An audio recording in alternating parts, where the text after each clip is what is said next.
Hey, good morning. I'm Paige Browning. It's Monday. This is Seattle Now. McNeil Island, beautiful yet mired in a long criminal justice history, is emerging in the news again. It's where Washington runs its rehabilitation for people convicted of the most serious sex crimes. But there's not been consistent watch on how the place is run and whether the folks in rehab are getting what they need. Rebecca Moss of the Seattle Times has been investigating and is here to share the latest on McNeil Island. But first, let's get you caught up.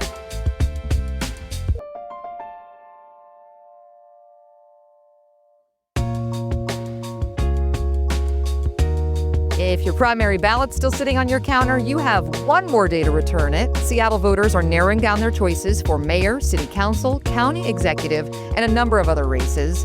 Also on the ballot, whether to renew a parks levy and the city's democracy voucher program.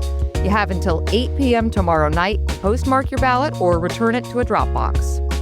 Heads up if you're doing some summer cleaning and thinking about a run to the dump. Seattle's South Transfer Station is closed for the entire month of August for repairs. City officials are replacing 35,000 square feet of the station floor.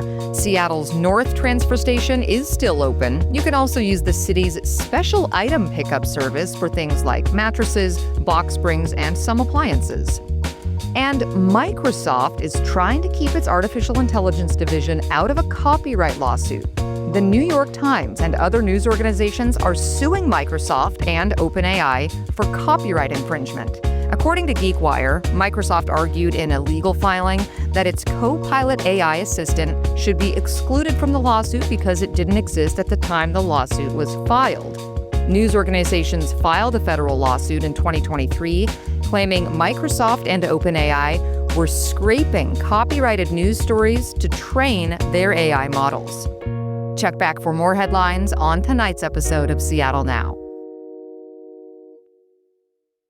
McNeil Island is situated in the picturesque southern portion of the Salish Sea, just a bit south of Tacoma. But the bulk of this island is Washington's Special Commitment Center. In simple terms, it's an industrial complex housing people convicted of sexual violence. The residents have served their criminal sentences, but post-prison, judges may deem them too likely to recommit to release them back into society right away. Often they have behavioral health issues. They're committed to the island for rehab. Today, there are 127 people in total confinement, and the Seattle Times reports that many of them have mental health issues, medical needs, and disabilities. Over decades, residents on McNeil Island have complained that they're not getting enough care and the state is violating their rights. Seattle Times investigative reporter Rebecca Moss has been investigating the facility for the past year, and she's here to talk about the new concerns. Hey, Rebecca, thanks for coming on.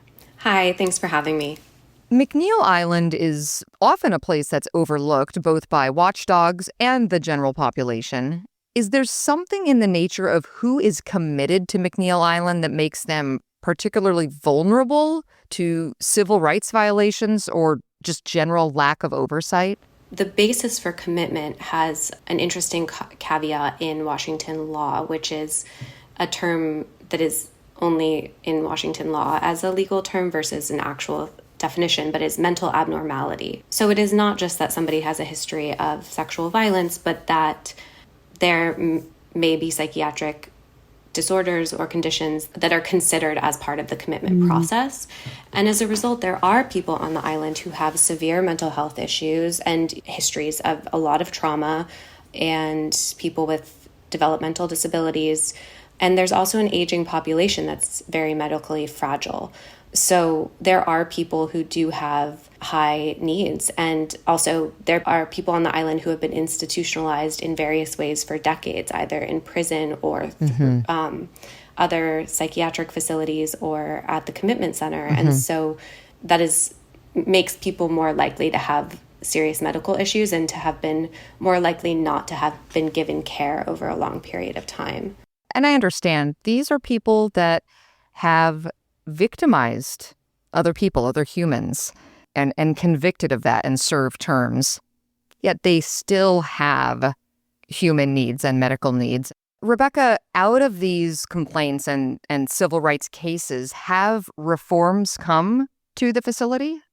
Yes, so the largest result of litigation was a case largely known as the Touré case, and that resulted in an injunction and court supervision over DSHS for over a decade while the state worked to comply with civil rights requirements. And as part of that, a court-appointed ombuds position, and the state also in tandem created a resident advocate at that time. And those roles were seen as a way to have another watchdog element occurring. And, under the law as it now stands, the ombuds is intended to ensure neutral, independent inquiry into the program and that it is functioning as intended. So change has come. Now there's an ombuds person and they named a resident advocate. What have you found out about what life is like there for residents today? The two things that have come out of our most recent reporting is both that residents are not getting the level of mental health treatment, both that they feel they should be getting and that the state's own internal standards have laid out. In recent months, residents have been getting just 2 hours of sex offense treatment. 2 hours of sex offense treatment daily, weekly? Weekly. And that's their primary mental health. They also get 1 hour of therapy a month. So it's very limited. The people I've spoken to feel like they're not getting enough time in treatment to progress, to do what is necessary to have the kind of rehabilitation that the treatment is intended to offer. And that is a pathway for residents to access release is through rehabilitation through mental health treatment in the law. So that's been one thing that residents have been really unhappy about. And the other has been their medical care. And that was the subject of an internal ombuds report that the Seattle Times was able to obtain and review, which showed 143 residents alleged that they were receiving inadequate medical care or had received inadequate medical care. Did you get any details into any of those medical cases? Yeah, I spoke to one resident who said he'd been at the facility for 2 years waiting for trial, so he hasn't been formally committed. And during that time, he's never had a physical. He has a severe dental issue in which there's about a 0.5 centimeter of a metal screw exposed from one of his front teeth. And he's struggled for months and months to get a solution for that. And so it was living with this exposed front tooth and a screw for every meal, a very uncomfortable situation. And he also said he had a cyst on his back that he'd complained had been painful and asked for care about it. And not until it swelled to the size of a lime was he given emergency medical care. What sort of doctor or medical support is there at the center? Is there a doctor there or do they need to bring someone in? There's two types of medical support. There's a medical director, which is the sole physician staff to the island. Okay. There's also nurses and physician's assistants. Essentially, they have a clinic on the island, and then they have a speedboat that takes people off the island in emergencies. So there is medical care on site. There is, but the ombuds report that we reviewed found that in 2023, the medical director and sole physician was seeing patients less than 90 minutes a month, and that was, according to the report, 1% of the time that a regular primary care doctor would be seeing patients. Okay, so this came out of this ombuds report that you obtained at the Seattle Times. The Washington State Department of Social and Health Services runs this place. I might just refer to it as DSHS since it can be a mouthful. This report is not a good look for DSHS. How have they responded?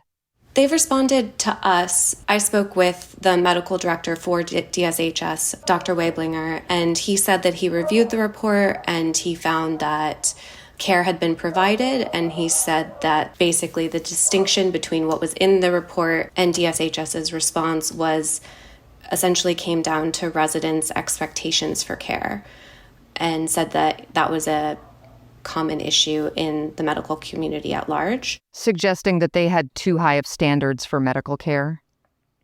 That the residents did? That was a part of the description. However, after the report was presented to leadership by the ombudsperson, the medical director resigned and a new medical director is now in place. We were told by DSHS that that was unrelated, and the ombudsperson soon after was notified they'd be laid off, and rules in terms of the level of independence of the ombudsman were also rewritten the same day the ombuds was laid off. And we've been told by DSHS that was also not related to the medical report. And then you most recently reported they also just removed the CEO. Yes, the CEO this week, Keith DeVos, was moved to another DSHS facility, and Daniel Davis will now be the new CEO of the Special Commitment Center. Again, DSHS says these are not related. Okay, so DSHS says all these staffing changes not related to this medical report that came out. What are residents advocates or attorneys saying about all this?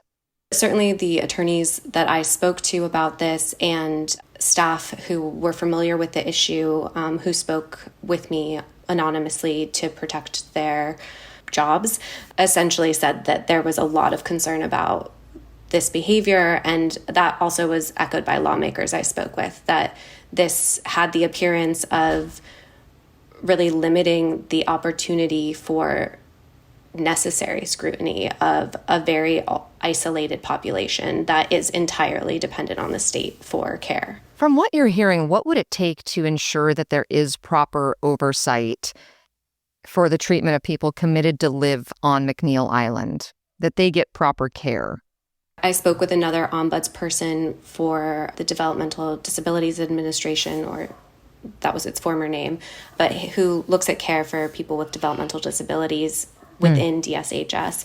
And what she said was that the independence of the ombuds for them is essential so that they can advocate for concerns that arise within their population, and that is in general very important for ombuds people, because if you're internal within the agency, there is the potential for influence, there's the potential for the people who have real concerns to not feel safe bringing them up, because the CEO of the Special Commitment Center is also somebody who has influence over whether or not people are on track to be released. Yeah. The independence is a very important quality, which as of right now is not protected by how the agency has rewritten its rules. Who has the power to put something like that in place? DSHS could rewrite its own rules. They just rewrote this rule and it was finalized following, there was just one public comment seeking for them to not do this. So they could rewrite their own rules, and they've suggested they might do that after we ask them questions about it. There could also be intervention from the governor or the legislature to ensure the independence of this position, and that is what was done for the developmental disability ombuds. It was a legislative action that created the entirely independent office. Seattle Times investigative reporter Rebecca Moss, thank you so much. Thank you. Thanks for listening to Seattle Now. Today's episode was produced by Brooklyn Jamerson Flowers. It was edited by Caroline Chamberlain Gomez. Our production team also includes Vaughn Jones, Andy Hurst, Shane Mailing, and Patricia Murphy. Greg Kramer does our theme music. Seattle Now and KUOW Public Radio are members of the NPR network. I'm Paige Browning. See you soon.